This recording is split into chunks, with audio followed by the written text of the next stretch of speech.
Ya teman-teman, what to expect beberapa hari ke depan tuh sebenarnya what to expect. Sekarang tuh tanggal 1, sentimennya dalam jangka pendek ini, kalau nggak salah nih ya, sebentar lagi tuh akan ada meeting the Fed atau FOMC pada tanggal 3 dan 4 November. Berarti kalau Indonesia itu tanggal 4 dan 5. Nah, kali ini meeting FOMC ini mungkin hasilnya akan agak-agak hawkish. Jadi nanti aku akan bahas saham-saham yang teman-teman tanyain, tapi aku akan bahas market secara general dulu ya. Mau dapat bimbingan intensif belajar saham dan referensi? Bisa tanya jawab secara intensif? Yuk, daftar mtrade sekarang di mtrade.id/whatsapp atau klik di bawah sini ya.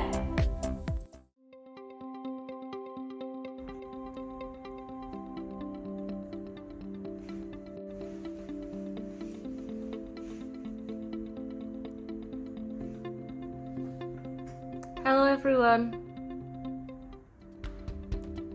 apa kabarmu hari ini?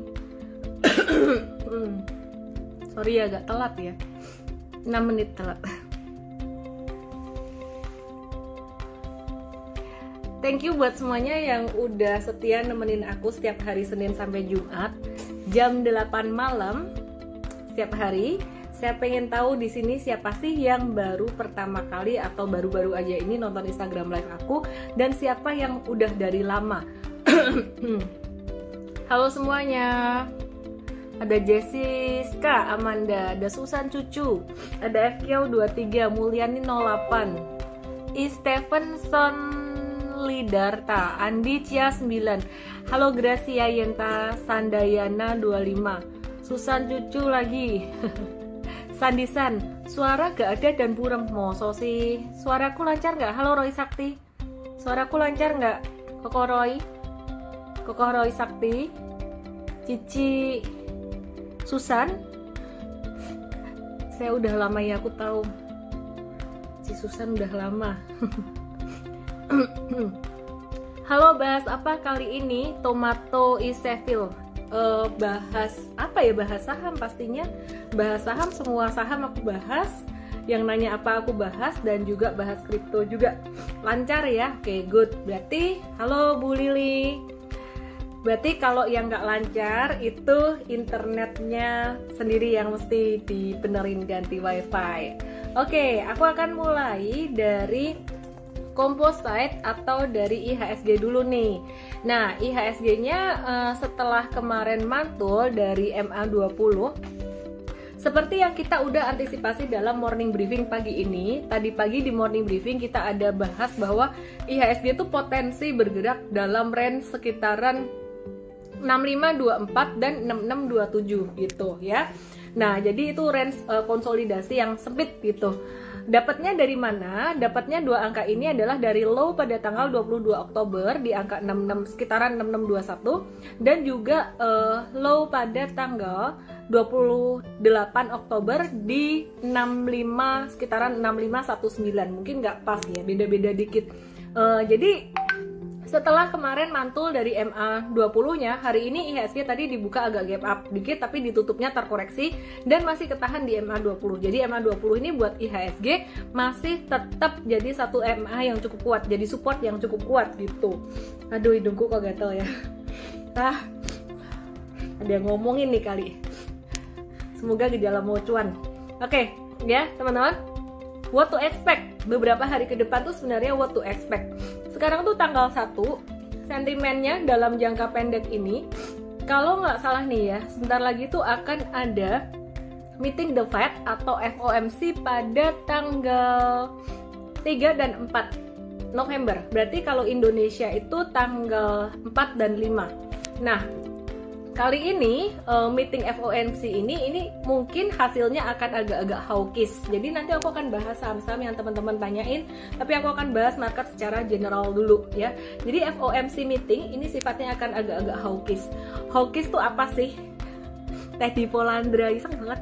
Hidung gatel karena kakean coklat. Oke. Kakean cuan, jangan kakean coklat. Hawkish dan juga dovish. Artinya apa? Jadi gini. Dove itu kan burung merpati ya. burung merpati itu dianggap kayak nice gitu ya, terus jadi dia terbangnya naik gitu. Sedangkan kalau hawkish itu burung apa ya, burung elang kalau nggak salah, dia tuh terbangnya turun ke bawah, no kick gitu. Nah artinya apa sih hawkish dan dovish? Gampangnya tuh gini, dovish itu artinya kira-kira awal dari bullish, belum jadi bullish tapi berpotensi. Kalau dovish tuh bisa berpotensi jadi bullish sentimen itu gitu. Nah kalau hawkish ini sentimen ini bisa berpotensi jadi satu sentimen negatif buat market. Jadi hawkish itu yang berlawanan dengan ekspektasi market, sedangkan kalau yang dovish itu adalah satu sentimen yang supporting atau sejalan dengan ekspektasi market. Nah kesimpulannya, tapering, rencana tapering yang mungkin akan dibahas tanggal 3 dan 4 November ini jadi sesuatu yang sifatnya hawkish, artinya berlawanan dengan ekspektasi market. Waduh, sahamnya turun dong, gimana dong? Saham turun sih sebenarnya udah dari beberapa hari kemarin, karena memang IHSG juga udah ketinggian, udah banyak big investor yang mereka mulai profit taking. Tapi aku perhatiin profit takingnya tuh nggak banyak ya. Profit takingnya, volume profit takingnya tuh tidak sebanyak ketika volume beli. Kesimpulannya lagi sebenarnya ketika nanti diumumkan akan adanya tapering atau enggak pada tanggal 3 dan 4 November waktu Amerika, Indonesia berarti 4 dan 5 November. Teman-teman nggak usah terlalu khawatir ya, koreksinya koreksi normal aja dan kita udah anticipate. Antisipasinya gimana? Kita udah bahas juga dari 1-2 minggu kemarin bahwa saham-saham perbankan besar seperti BCA, BMRI, BBRI, BBNI itu udah ketinggian. Malah karena BCA udah naiknya duluan sebelum yang 3 lainnya, dia juga udah konsolidasi duluan tuh. Sekarang dia lagi bentuk pattern yang cukup menarik BBCA. Aku nggak bisa share chart malam hari ini ya, karena nggak ada 2 monitor juga, biasa pakai 2 monitor. BBCA itu dia lagi ngebentuk satu bullish pattern mirip dengan pattern flag ya, meskipun nggak terlalu sempurna pattern flagnya, tapi ini pattern yang cukup bagus, masih pattern bullish continuation. Nah sementara itu untuk BBRI, BMRI dan BBNI yang kita juga bilang dari 2 pekan lalu rawan koreksi, ini sekarang udah mulai terkoreksi, artinya sudah turun. Dan kondisi itu memang normal, sudah diantisipasi, sudah terprediksi gitu. Terus kalau BMRI gimana? Ini juga dia konsolidasi normal. BBNI gimana? Bagus banget. Kenapa? Karena setelah dia naik signifikan, BNI dia turun sekitar 1, 2, 3, 4, 5, 6 hari perdagangan berturut-turut. Dan kalau dia kena sekali lagi, turun sekali lagi, kena di 6.700, itu adalah area support. Kalau area support gimana dong? Boleh beli nggak? Spekulatif ya. Jadi untuk teman-teman trader kalau mau beli di level 6.700 sebaiknya nunggu candlenya warnanya hijau di level 6.700 tuh keluar hijau dikit gitu. Kalau misalkan candlenya merah gimana? Ya probability masih bisa turun dikit atau bisa mantul 50-50. Kalau misalkan turun dari 67, support di bawahnya di mana sih? Deket kok, 66. Jadi 67 itu ada support MA20 buat BBNI. Nah, mungkin di morning briefing bakalan bisa kasih lihat lebih jelas nih sama coach M-Trade gitu. Jadi di level 67 tuh ada support MA20, terus kemudian ada support yang didapat dari high pada tanggal 17 Desember tahun 2020. Kalau di 6.600 buat BNI itu ada support 61,8. Dan ketika turun selama 6 candle terakhir atau 6 hari perdagangan terakhir, jadi kira-kira sekitar 1-2 minggu ini pas dia turun, itu turunnya dengan volume transaksi yang turun juga. Jadi kesimpulannya itu masih bagus, masih oke. Jadi teman-teman nggak usah panik. Misalkan ada yang bilang, waduh, aku dulu belum nonton Instagram Live ini nih. Aku belum join M-Trade. Aku salah nih, beli BBNI-nya di pucuk 7.450. Mungkin buat teman-teman yang udah join M-Trade atau yang udah nonton IG Live di sini, nggak beli di level itu kali ya. Tapi kalau yang belum nonton mungkin udah kebeli di level itu. Gimana dong? Sekarang kalau di harga ini berarti yang beli di pucuk tuh rugi sekitaran 9%. Aku cut loss nggak ya? Telat. Kalau cut lossnya sekarang, misalkan kamu punya di model 7.400 di atas, kamu cut loss sekarang itu telat. Kenapa? Karena udah deket dengan support. Kalau udah deket dengan support, dia bisa mantul. Harganya bisa mantul dan nanti kamu habis cut loss terus naik lagi. Nah, ini adalah jawaban buat teman-teman yang sering nanya, aku kalau habis cut loss kok naik ya gitu. Habis aku cut loss, kenapa bisa naik? Mungkin salah satunya yang teman-teman mesti perhatikan adalah cut loss tuh jangan dekat support ya. Jadi cut loss tuh right after dia breakdown, right after dia turun gitu. Jangan cut loss setelah berhari-hari dan dia mulai menyentuh dekat support gitu. Oke ya. Yang nanya saham batubara ntar satu-satu. Aku lagi pengen bahas perbankan dulu. Yang pertama, karena menarik banget dan koreksinya untuk perbankan ini merupakan koreksi yang cukup normal dan cukup menarik. Selain perbankan besar, kita juga lagi nge-watch untuk perbankan second linernya. BBTN ini udah mantul 3 hari berturut-turut, masih akan ada koreksi normal, masih bisa turun normal. Sampai kapan? Perkiraan sampai pengumuman The Fed, meeting The Fed, FOMC meeting. Tanggal 5 November itu hari Jumat Indonesia ya. Jadi seminggu ini market kemungkinan masih akan sideways aja gitu. Oke, sabar ya buat teman-teman yang nanya-nanya. Jangan lupa teman-teman download aplikasi Mtrade-nya karena kemungkinan besok Sabtu akan ada seminar gratis lagi nih. Jadi lanjutannya seminar technical analysis hari Sabtu kemarin itu kan seri 1. Nanti Sabtu nanti ada seminar technical analysis seri 2 yang kemudian juga akan digratiskan. Jadi download aplikasi Mtrade sekarang teman-teman, supaya kalau saya ngomongin tentang technical di Instagram Live kamu nggak nge-lag, nggak jet lag gitu ya. Oke. Ya hina yang masuk jet lag ya. Udah jago-jago semua di sini. Oke, aku mau bahas sektor consumer good ya. Abis perbankan, consumer good. Oke. Masih dari ICBP, Indofood, Unilever, dan juga BGRM, HMSP. ICBP hari ini dia low-nya sampai level 8.700. Tahu nggak teman-teman? Di level 8.600 per hari ini ya. ICBP ini lagi ada satu support yang sangat kuat banget, yaitu support MA200 ya.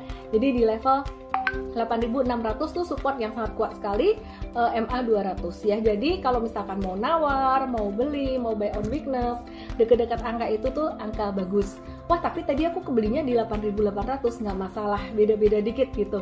Jadi buat teman-teman yang swing trader, ini merupakan angka yang bagus. Dan teman-teman buat yang investing, ini juga masih angka yang bagus. Apalagi valuasinya masih diskon banget dibandingin dengan beberapa tahun yang sebelumnya. Oke, terus kemudian buat teman-teman investor jangka panjang, kalau misalkan nih ya alternatif lain selain saham perbankan, mau saham consumer good, pilih dong yang mana. Kalau aku sih suka ICBP ya. Kalau misalkan ada yang bilang, Indofood dong, Indofood kan dia juga ada anak usaha di minyak-minyakan tuh. Jadi kalau CPO-nya naik, harga CPO naik, dia juga sebenarnya diuntungkan loh. Boleh-boleh aja Indofood itu lebih terdiversifikasi bisnisnya dibandingkan ICBP. Kalau ICBP itu kan benar-benar kan beverage dan makanan gitu. Jadi kalau Indofood lebih diversified. Dia ada bisnis distribusi juga gitu. Nah, Indofood ini udah terdiskon secara harga dibandingkan dengan bulan Oktober pertengahan kemarin. Ini udah didiskon sekitaran 10% harganya. Sedangkan valuasinya juga masih diskon sekitaran kalau nggak salah 40 atau 50% dibandingkan dengan PE ratio rata-rata dalam 5 tahun terakhir. Jadi kalau kamu merupakan long term investor dengan time horizon lebih dari 1 tahun sampai 5 tahun, aku masih remind untuk ICBP Indofood ini masih oke. Dan hari ini secara teknikal harganya juga masih oke. Unilever, wah turun terus nih Unilever, baru naik dikit turun terus. Oke nggak sih? Kalau buat investor masih oke banget teman-teman ya. Dan kalau buat trader ya ini juga udah banyak diskon juga. Anyway, untuk saham-saham consumer good ya lebih cocok untuk value investing. Oke? Kalau buat trading mesti harus lebih sabar. Terus ini ada yang nanya, W. Octavianus, Big Bang dan Blue Chip tertahan. Potensial short time rotation ke tech and digital related nggak? Sementara big caps masih koreksi dan akumulasi lagi. Sebenarnya kalau dibilang rotasi sektoral kecil tuh udah sih. Itu udah terjadi sih ya. Jadi dikit aja. Cuman kalau aku perhatiin untuk 1-2 bulan ke depan sampai window dressing Desember Januari nanti, ini sih saatnya untuk beli yang old economy ya. Ini saatnya untuk beli yang old economy. Untuk yang new economy kapan? Ya nanti nunggu yang saham-saham old economy-nya udah mulai agak kemahalan. Sekarang sih belum. Sandi Cipta, ICBP dihukum pasar sih karena akuisisi Pine Hill itu kan udah lama. Itu sentimen udah lama banget dan waktu itu udah turunnya udah lama dan udah mulai naik lagi. Anyway, pergerakan ICBP, Indofood, Unilever, HMSP, GGRM akhir-akhir ini tuh mirip gitu. Jadi ini bukan karena Pine Hill sih ya. Jadi kalau big investor mereka akumulasi tuh nggak langsung dihajar terus naik terus, enggak. Mereka beli terus kalau retailnya profit taking, sahamnya agak turun, baru mereka akan beli lagi gitu. Dan aku ngelihatnya sih waktu turun dalam seminggu, sekitar 1 mingguan ini tuh volumenya lebih kecil daripada volume akumulasi 2 minggu kemarin. Jadi masih normal-normal aja kok.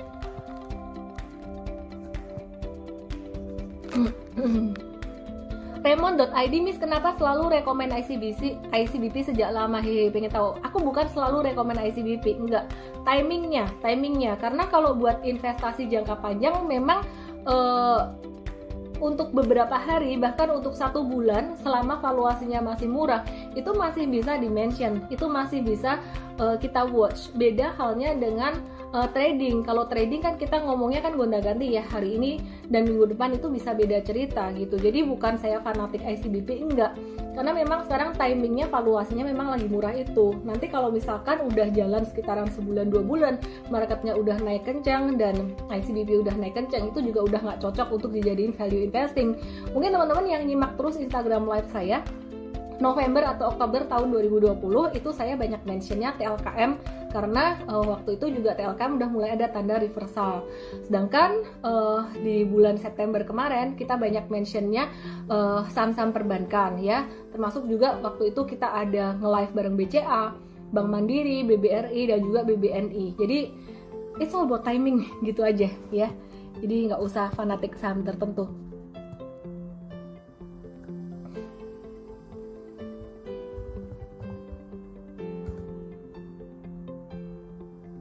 Nobanif.niel, harga komoditas batubara turun 30%. Apakah saham batubara bakal terjun bebas besok? Udah turun sih, batubara udah turun dari sekitaran pertengahan Oktober kemarin udah turun banyak gitu. Jadi saya rasa kalau misalkan turun atau koreksi lagi pun nggak akan jauh.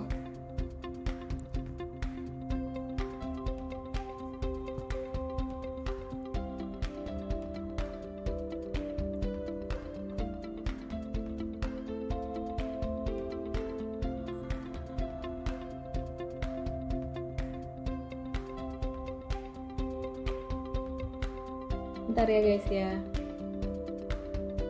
Oke, aku mau balik ke data global dulu, data makro dan dari global dan juga dari nasional, yaitu ada data PMI. Hari ini rilis data PMI manufaktur Indonesia dan juga China ya. Jadi kalau data PMI China ini malah justru nggak bagus, dia agak-agak turun gitu. Dari bulan sebelumnya di level 50 sekarang jadi 49,2. Jadi kalau di level 50 ke atas itu artinya ekspansif, sedangkan kalau di bawah 50 itu artinya kontraktif. Nah, kalau China ini dari 50 turun jadi 49,2, artinya perekonomian melambat. Nah, tapi yang menarik, Indonesia ini data PMI manufakturnya sempat anjlok di bulan Juli kemarin. Aduh, Juli itu parah banget. Ya, jadi Juni itu udah di atas 50, kemudian Juli itu dia Indonesia PMI manufaktur turun sampai ke angka 40 sekian. Karena COVID-19-nya parah banget di Indonesia dan PPKM waktu itu ketat banget. Kemudian Agustus udah mulai naik, September udah mulai di atas 50 Dan yang menarik sekarang PMI manufaktur Indonesia itu di angka 57,2. Keren kan? Sebelumnya September di angka 52,2. Jadi naiknya banyak PMI manufaktur Indonesia. Terus kemudian inflasi nih. Angka inflasi Indonesia saat ini di angka 1,66. Sebelumnya di angka 1,6 di September. Terus sebelumnya lagi di Agustus 1,59. Di Juli 1,52 dan di Juni itu rendah banget 1,33. Bagus nggak sih angka inflasi Indonesia ini?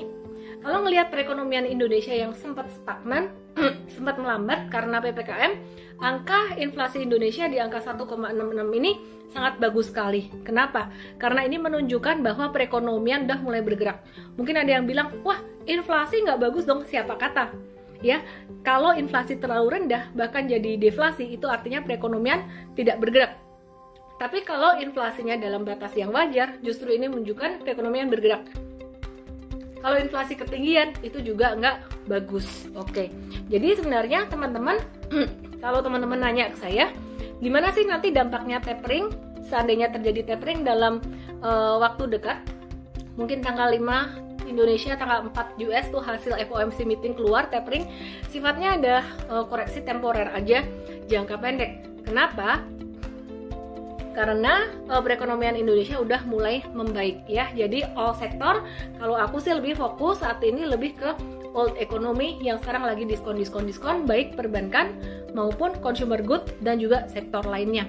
Bendi Sucipta, Miss rekomend dong saham under value buat ditabung. Udah aku bahas tadi. Nanti kalau aku ulang-ulang dikira aku fanatik saham itu. Mungkin teman-teman bisa bantu jawab. Tadi aku udah bahas banyak. Cantona Cristalago, nama-nama yang aku sebut dan aku baca. Untuk aku jawab pertanyaannya, boleh DM saya dengan kode EMT7, nama email WhatsApp ya. Cantona Cristalago, kalau untuk swing trade lihatnya candle dari berapa lama ya? Kalau aku lihat swing trade tuh dari candle harian, daily ya, candle daily. Jadi mesti combine juga dengan support dan resistance. Biasanya candle daily hijau itu keluarnya di area support, tapi bukan cuma itu aja, mesti combine juga candle itu munculnya dalam trend sideways atau dalam trend yang gimana nih? Yang paling aku suka biasa setelah naik, kemudian dia turun dikit, nah dia kena support di sini. Jadi bentuknya tuh kayak bendera gini. Jadi naik, terus kemudian turun dikit, dia kena support. Yang aku nggak suka adalah kalau dia turun kena support tapi dari masa sideways.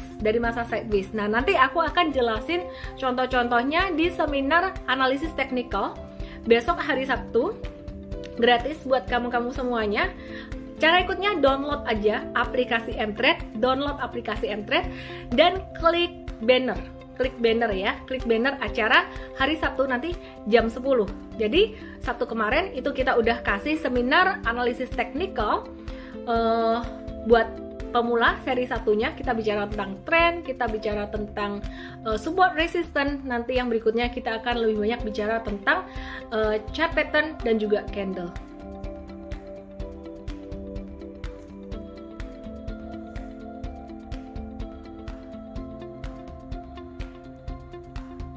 TLKM, banyak yang nanya TLKM bisa turun terus sampai berapa? Jason Gaff. Oke, saya coba lihat TLKM.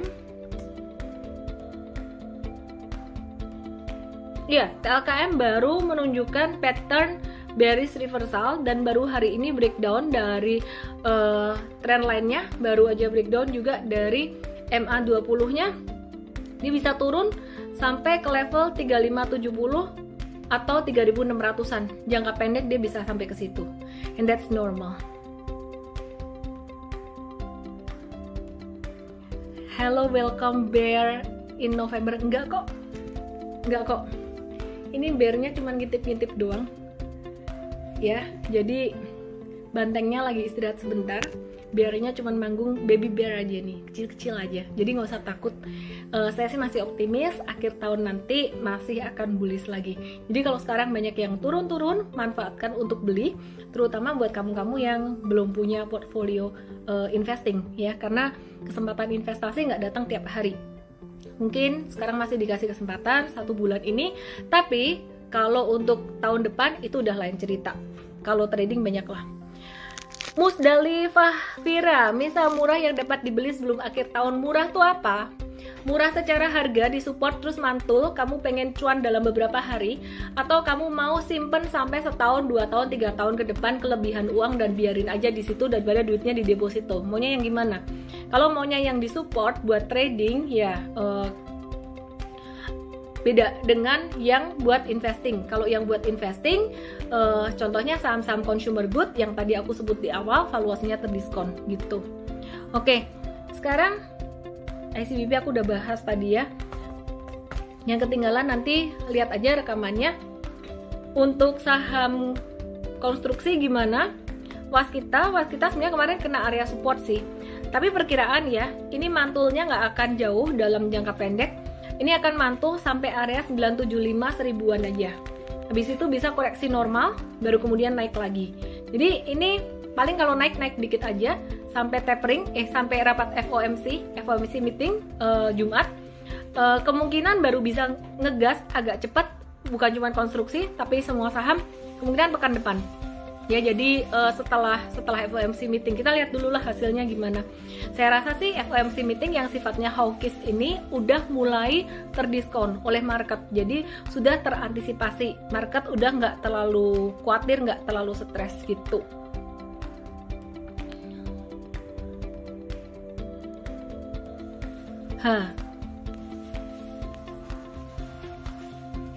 GE95_Y, kapan kau sebut diri ini? Mistu aku sebut.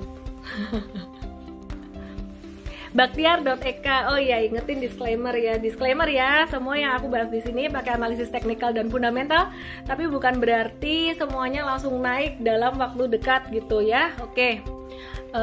Resiko tanggung sendiri, karena kalau cuan juga dinikmati sendiri. Waki Daries, BBRI boleh beli lagi nggak sekarang? BBRI, Bank Rakyat Indonesia boleh beli nggak? Ya enaknya sekarang sih udah cukup murah, cuman kalau mau nawar lagi lebih pelit nawarnya di 4.100 tuh ada double support yang pertama adalah MA200, support yang kedua adalah Fibonacci 618. James Tong 99, Mil pernah bahas BMRI nggak ya? Kenapa ya cuma BCA, BRI, dan BBNI aja? Ya pernah lah, nge-live sama BMRI juga pernah.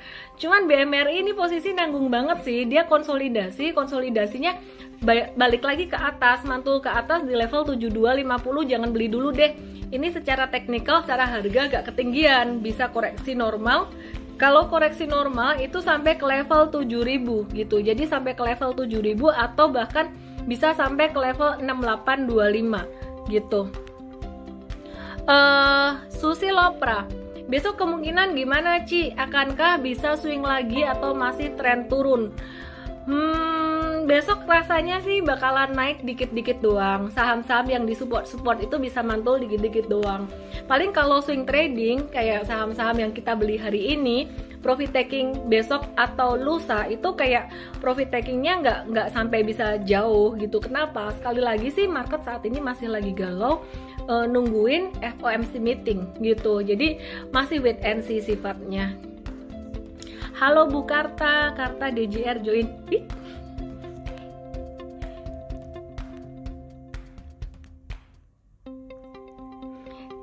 Ivana Dedriela, Ci saya udah download Mtrade tapi kenapa tidak bisa login ya? Mungkin faktor internet kali, atau yang nggak tahu, DM saya aja dan nanti dibantu tim saya. Cara stock screening saham yang lagi uptrend pakai indikator apa ya? Rizky.novi89 DM saya EMT7 nama email WhatsApp. Cara stock screening saham yang lagi uptrend pakai indikator apa? Ini nanyanya spesifik dan jelas. Kalau nanyanya uptrend berarti Cara screeningnya adalah pakai technical. Simpelnya kalau lagi uptrend, kamu kalau males tarik-tarik garis, kamu pakai aja moving average.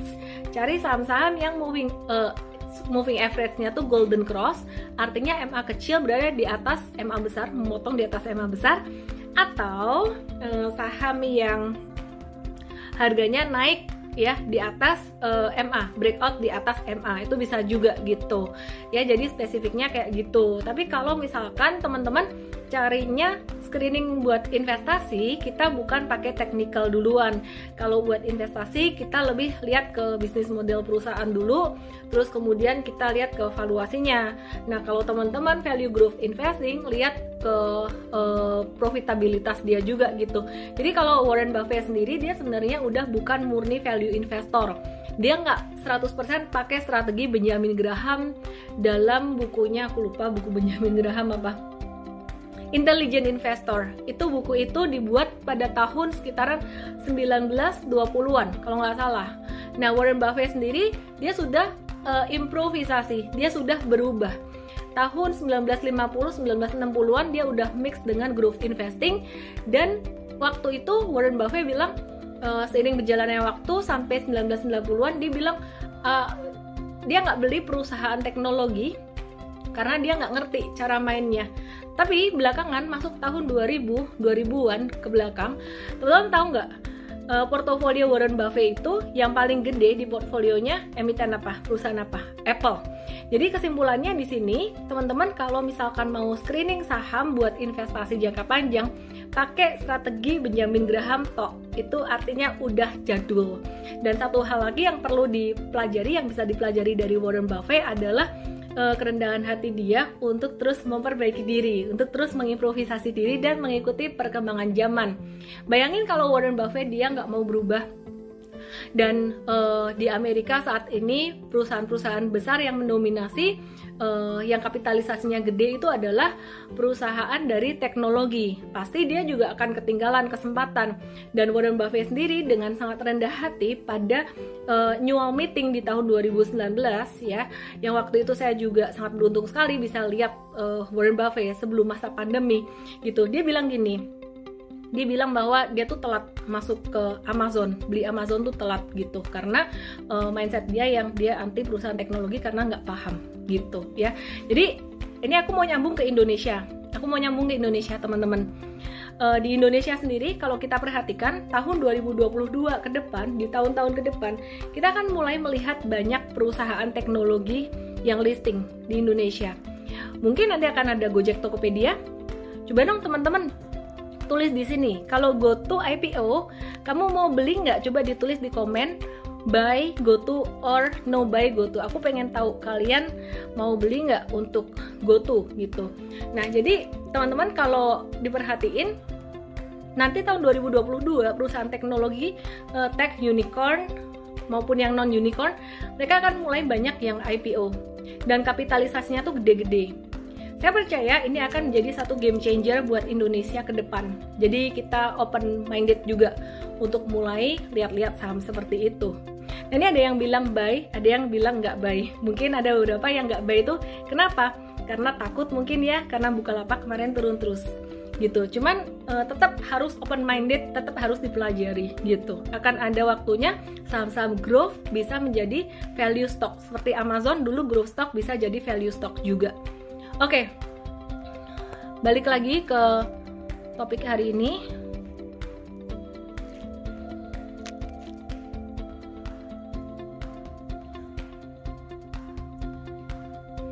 Bobo Cak itu, nah sudah 5 kali komen nggak pernah dijawab-jawab. Arka gimana? Kok hari ini banyak yang nanya Arka ya? Arka Jayanti Persada TBK, volatilitasnya sangat tinggi sekali. Saya lihat liquidity-nya juga nggak terlalu bagus sih, nggak terlalu gede ya. Dia baru aktif dari pertengahan September. Be very careful, resikonya sangat tinggi buat teman-teman trader ya. Aku nggak suggest untuk teman-teman ini.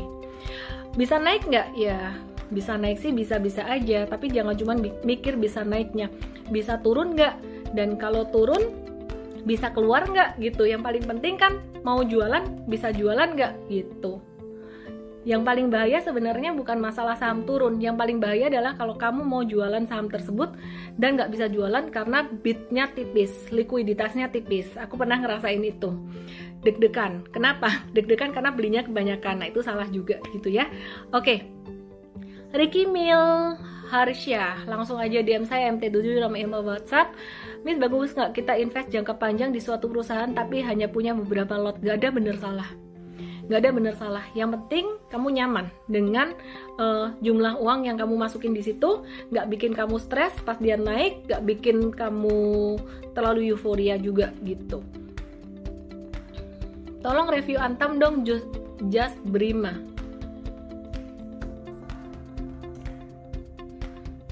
Antam masih sideways aja, dia supportnya di 2240-an. Jadi kalau mau buy on weakness mungkin sebaiknya nunggu deket area itu kali ya.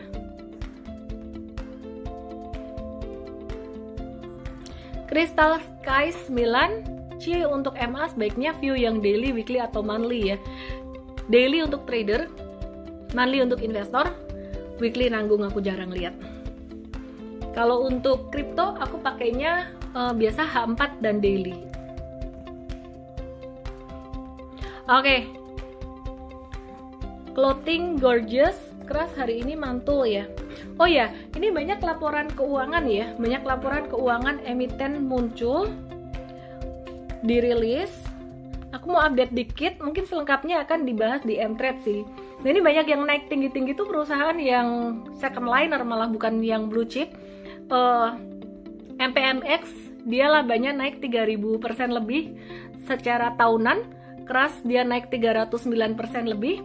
Terus kemudian Toto naik 200%, TPIA naik 900%, Semen Indonesia malah labanya turun 10%, BNII turun 3,4%, jadi SMGR kita lihat juga secara teknikal udah naik beberapa hari terakhir ini, agak hati-hati aja, hati-hati untuk profit taking jangka pendek gitu. Nah terus untuk SMGR udah ya, ASA labanya naik labanya naik 56%, kemudian ya 56% labanya. Sedangkan untuk itu secara year on year ya. Sedangkan untuk BRIS dia naik 43%, labanya year on year. Mayora turun 92%. Labanya secara year on year. Kemudian untuk Pegas, yang menarik nih ya, Pegas dia itu labanya naik 437% secara year on year. Kinerjanya ini didorong oleh kenaikan volume gas niaga 7,5% secara tahunan gitu. Jadi pangsa pasarnya bertambah. Itu aja sih teman-teman, besok selengkapnya untuk update laporan keuangan. Kita akan bahas di morning briefing besok dan juga pastinya di seminar Sabtu. Semoga semua yang aku bagiin buat teman-teman bermanfaat. Jangan lupa download aplikasi Mtrade dan kita ketemu besok hari Sabtu jam 10 belajar tentang analisis teknikal. Masih lanjutannya dari analisis teknikal hari Sabtu kemarin. Aku akan coba review ulang untuk materi Sabtu kemarin supaya teman-teman yang belum ikut di Sabtu kemarin tuh bisa dapat pencerahan juga. Tapi kalau untuk user VIP Mtrade bisa lihat di rekamannya ya. Seminar Sabtu kemarin tuh ada rekamannya. Oke, jangan lupa download Mtrade di Android atau iOS, dan jangan lupa juga teman-teman kalau mau dibimbing setiap hari lebih detail dan real time, klik link di bio saya supaya kamu bisa dapat bimbingan yang terbaik. 99,96% pertanyaan di menu Q&A kita jawab. Semoga bisa membantu dan kita akan nemenin kamu semuanya dalam kondisi market apapun. Mau bullish, bearish, hawkish, dovish, kita temenin kamu supaya kamu happy. Dadah! Jangan lupa download aplikasi Mtrade di Android dan nikmati edukasi premium sekarang.